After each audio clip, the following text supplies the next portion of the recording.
Ang kapal ng mukha talaga. As in, ang kapal ng mukha. Kahit anong basa kanya. Alam mo, ikaw, nananahimik ka lang kahit anong basa sa'yo. Babalik sa'yo yan. Kung hindi ka naniwala sa karma, hintayin mo talaga yung karma.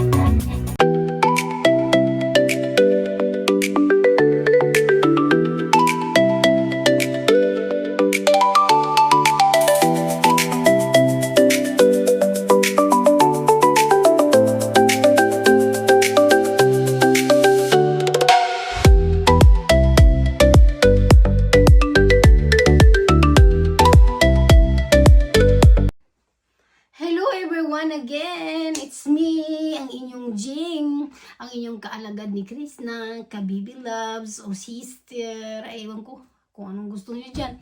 Ayan.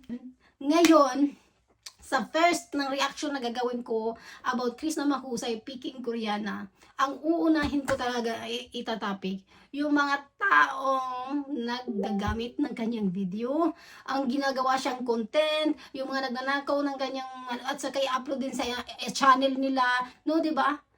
Paano kayo nakakatulog? Kaka-upload lang ni Krishna, tapos kayo upload din kayo, mas mataas pa yung views nyo. Ha? Saan yung konsinsan nyo? Yung isang TV na yan, ang kapal ng mukha talaga. As in, ang kapal ng mukha. Kahit anong basa kanya.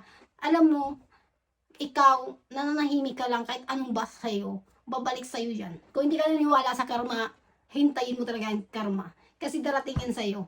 Alam mo yung isa, napakahirap magawa ng content. Ulan, init, gabi. Alam mo yung hindi nakakatulog, mag-edit. Tapos ikaw naghihintay ka lang na mag-upload siya. I-record mo lang yung mga videos na vlog niya. Ikaw mag-upload ka direct. Napakaano mo talaga. Marami din ako nakikita. Mga supporter din ni Krishna. Hindi ko alam kung mga loyal sila supporter. Pero kung i-check ko yung mga Facebook nila, magagandang trabaho nila. May normal silang buhay. May kaya sila. Ginagawa nilang content si Krishna. Hindi pa nga naka 24 hours. Gagawin nilang content para lang magkapera sila sa kanyang reels sa Facebook. Minsan doon pa sa YouTube. Ay, naku, hindi kayo nakukonsensya talaga. Kung totoo kayong supporter ni Krishna, dapat nag-watch kayo. Dapat sinishare nyo. Kung totoo kayo talaga loyal, mga support kay Krishna, gagawin nyo yan lahat-lahat. Tapos, pwedeng hintayin nyo muna maging 24 hours bago kayo magkuha ng mga videos niya. Kahit nga sana kahit 20 hours na lang. Marami pa ako nakikita sa sa Facebook. Grabe, kahit picture lang yan. Sana susunod kayo kung saan napag-usapan natin. Ang iba dyan, nandyan pa sa grupo natin. Nandyan pa sa ibang grupo na Chris na daw sila. Chris pa supported daw sila. Pero hindi pa rin nila talaga maintindihan na dapat palipasin muna kaya natin ng 24 hours. Ibigay muna natin yung 24 hours kaya views din siya. Alam niyo, hirap-hirap gumawa ng content. Kayo, hintay lang kayo kung anong i-upload ng Chris na natin, tapos gagawin nyo na, i-upload nyo rin. Ay, Diyos ko, kapal. Mayroon ba ibang reactor dyan? Sympathy masyado kay Chris na.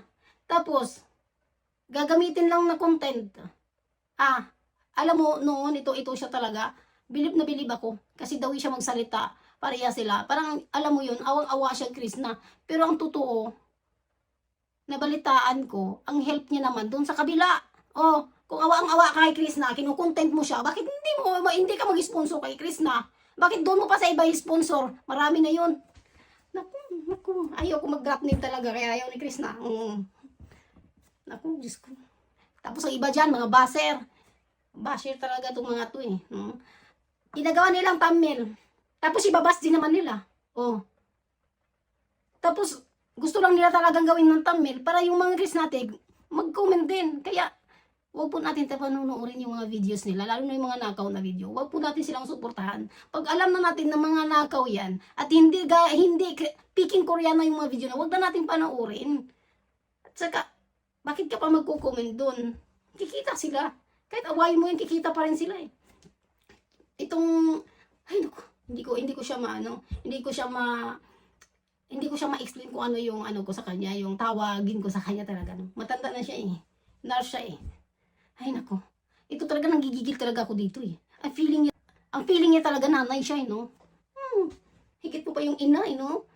Parang hindi ka takot pero Minsan nagigigil talaga ako, hindi kasi sinasaway eh. Ay, alam mo ba, totoo lang, nagpipigil talaga ako magalit kasi hindi naman ako talaga galitan na tao. Mahaba talaga yung pasensya ko.